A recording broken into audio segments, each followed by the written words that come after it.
তো আমি পর্যায়ক্রমে 1947 থেকে 1971 সাল পর্যন্ত আমি এক একটা সাল এক একটা ভিডিওতে আমি দিয়ে দেবো আর কি আমার চ্যানেলের মধ্যে, ঠিক আছে? দেখলে দেখো, না দেখলে নাই। এখন দেখো, প্রথম যে ইয়াটা আছে যে 1947 সালের ঘটনা কি। 1947 সালের ঘটনা একটাই, সেটা হচ্ছে দেশ বিভাগ, আর একটা ঘটনা হচ্ছে তমদ্দুন মজলিস প্রতিষ্ঠা। ঠিক আছে, এই দুইটা ঘটনা আমরা পড়বো। এখন দেখো, যে দেশ বিভাগ হয়েছে, কিভাবে দেশ বিভাগ হয়েছে ভাই আমি একটু দেখাই তোমাদের। দেখো, মনে করো এই জায়গার মধ্যে একটা দেশ, এই জায়গার মধ্যে একটা দেশ, ঠিক আছে? আবার অন্য কিছু ভাইবো না তোমরা, এই দুইটা দেশ দিছে আমি, ঠিক আছে? তোমরা তো মাইন্ড খারাপ।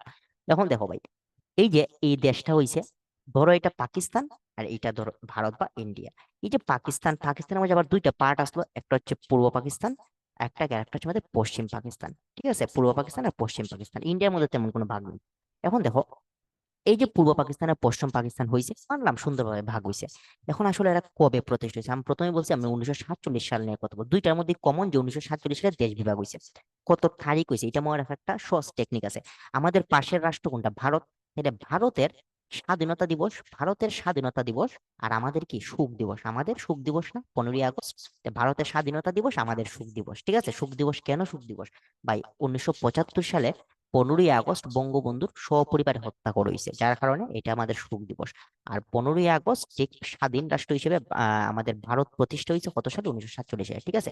আর একটা থাকে 14, হচ্ছে পাকিস্তানের জন্ম হয়েছে, ঠিক আছে? একটা 14, একটা 15, এভাবে মনে রাখবো। আর 15টা কার? 15 হচ্ছে ইন্ডিয়ার। কেন? ইন্ডিয়ার সুখ স্বাধীনতা দিবস, আমাদের সুখ দিবস, ঠিক আছে? আর বাকি যে 14 পুরা দিচ্ছে ভাই পাকিস্তানে নিয়ে যাও, সমস্যা নেই আমার, ঠিক আছে? এখন দেখো, এই যে দুইটা দেশ হইছে ভাই, দুইটা দেশ হওয়ার পরে এইটা চালাইতে কি কিছু জিনিস লাগে না? কে লাগে? প্রধানমন্ত্রী লাগে, গভর্নর লাগে, টাকা পয়সা তো বিষয় আছে, গভর্নর লাগে, রাষ্ট্রপতি লাগে, ঠিক না? রাষ্ট্রপতি ছাড়া তো আর হইতো না। এখন রাষ্ট্রপতি লাগে, প্রত্যেকটা সেম।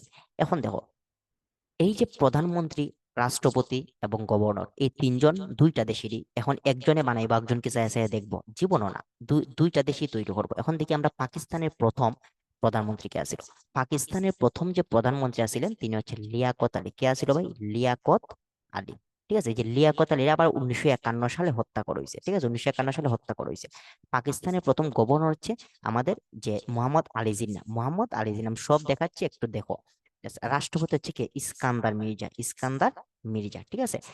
আর এই সব হচ্ছে পশ্চিম পাকিস্তানের। কেন ভাই? পশ্চিম পাকিস্তান তো সবচেয়ে শক্তিশালী আছিল তখন। পূর্ব পাকিস্তানের চেয়ে পশ্চিম পাকিস্তান শক্তিশালী, এবং তারা জোর জুলুম করতো আমাদের উপর। আর পূর্ব পাকিস্তানের দুইজন আছিলেন, দুইজনের নাম। একজন হচ্ছে ইস্কান্দার মির্জা, একজন হচ্ছে ইস্কান্দার মির্জা, আর একজন হচ্ছে আমাদের কি? আমাদের নুরুল আমিন, ঠিক আছে? আমাদের তারা নুরুল আমিন। এখন দেখো, এই যে ইস্কান্দার মির্জা, সে আসিল কি? সে আসিল মুখ্যমন্ত্রী, পূর্ব বাংলার মুখ্যমন্ত্রী। এখন যখন লিয়াকত আলীর 1951 সালে হত্যা করেছে, তখন তো প্রধানমন্ত্রী সিটটা খালি। তখন সে কি করছে? তখন ইস্কান্দার মির্জা গেছে কি প্রধানমন্ত্রী, কত সালে? 1951 সালে। ঠিক আছে, তাইলে ভাষা আন্দোলনকালীন সময়, ভাষা আন্দোলন হয়েছিল 52 সালে, তাইলে 1952 সালে ভাষা আন্দোলনকালীন সময়ে ইস্কান্দার মির্জা ছিল পাকিস্তানের প্রধানমন্ত্রী। আর এই মুখ্যমন্ত্রীর পদটা যখন খালি হয়েছে, তখন নুরুল আমিন আইছে মুখ্যমন্ত্রীর পদে। তাইলে ভাষা আন্দোলনকালীন সময়ে পূর্ব বাংলার মুখ্যমন্ত্রী কে ছিল? নুরুল আমিন, ঠিক আছে ভাই? এখন ভারতের মধ্যে, ভারতের প্রথম প্রধানমন্ত্রী এই যে হতেন আছে জওহরলাল নেহেরু। ভারতের প্রথম রাষ্ট্রপতি রয়েছে রাজেন্দ্র প্রসাদ। আর ভারতের প্রথম গভর্নর হচ্ছে লর্ড মাউন্ট ব্যাটেন। এটা একটা বিসিএস এর প্রশ্ন, ঠিক আছে? এটা একটা বিসিএস এর প্রশ্ন। ওকে, এখন আমরা একটু দেখি। দেখো, আমরা দেখছি যে পূর্ব বাংলার প্রথম মুখ্যমন্ত্রী কে ছিল?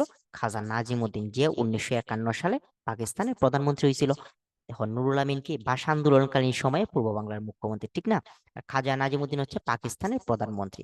আবার 1951 সালে লিয়াকত আলীকে হত্যা করা হয়েছে কিসের মাধ্যমে? গুলিতে। আমরা কি কোনো লাইন বাদ দিতেছি? সহজে আমরা পড়তেছি, সব লাইনে আমরা পড়তেছি, ঠিক আছে? এখন দেখো, এই জায়গার মধ্যে মোহাম্মদ আলী জিন্নাহ হচ্ছে কি? পাকিস্তানের প্রথম গভর্নর। লিয়াকত আলী হচ্ছে পাকিস্তানের প্রথম প্রধানমন্ত্রী। আর ইস্কান্দার মির্জা হচ্ছে কি? পাকিস্তানের প্রথম প্রেসিডেন্ট। ঠিক আছে, আমরা এতটুকু পড়ছি। তো এই জায়গার মধ্যে এখন আমরা তমুদ্দুন মজলিসটা একটু পড়বো, কারণ আমরা 1947 সাল নিয়ে আমরা জানবো।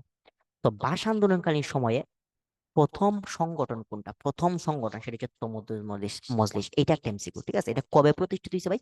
1ই সেপ্টেম্বর, 1লা সেপ্টেম্বর 1947। 1লা সেপ্টেম্বর 1947 সালে তমুদ্দুন মজলিসটা প্রতিষ্ঠিত হয়েছে, ঠিক আছে? কোথায় প্রতিষ্ঠা হয়েছিল ভাই? ঢাকা বিশ্ববিদ্যালয়। এখন বিষয়টা হচ্ছে কে প্রতিষ্ঠা করছিল ভাই? ঢাকা বিশ্ববিদ্যালয়ের অধ্যাপক আবুল কাশেম, ঠিক আছে? অধ্যাপক আবুল কাশেম। আর ভাষা আন্দোলনের সময় একটা প্রথম পুস্তিকা বের হয়েছিল, এই যে তমদ্দুন মজলিস থেকে। এটা হচ্ছে কি, যে পাকিস্তানের রাষ্ট্রভাষা বাংলা না উর্দু, ঠিক আছে, এইটা বাংলা নাকি উর্দু। এখন এই যে তমদ্দুন মজলিস, এটা আসলে কি? এটা হচ্ছে একটা সাংস্কৃতিক প্রতিষ্ঠান। এটা কি? এটা হচ্ছে একটা সাংস্কৃতিক প্রতিষ্ঠান, ঠিক আছে, এটা একটা সাংস্কৃতিক প্রতিষ্ঠান, ঠিক আছে, এটা একটা সাংস্কৃতিক প্রতিষ্ঠান, ঠিক আছে না ভাই? এখন দেখো, পাকিস্তানের রাষ্ট্রভাষা বাংলা নাকি উর্দু প্রকাশ করছে কারা? তমদ্দুন মসজিদ। দেখো একই প্রশ্ন বারবার দিছে। পাকিস্তানের রাষ্ট্রভাষা বাংলা না উর্দু, তিনজনে লিখছিল। কয়জন লিখছিল? এই যে তমদ্দুন মসজিদ প্রতিষ্ঠা করছে একজনে, অধ্যাপক আবুল কাশেম। কিন্তু এই পুস্তিকাটা যে পাকিস্তানের রাষ্ট্রভাষা বাংলা নাকি উর্দু, এই বইটা তিনজনে লিখছিল। কে কে মনে রাখবা? আবুবাই, মুতাবাই, মনসুবাই। কে? আবুবাই, মুতাবাই, আর কে? মনসুবাই, ঠিক আছে। এই তিনটা মনে রাখলেই এনাফ। ঠিক আছে ভাই, বুঝতে পারছো? এতটুকু।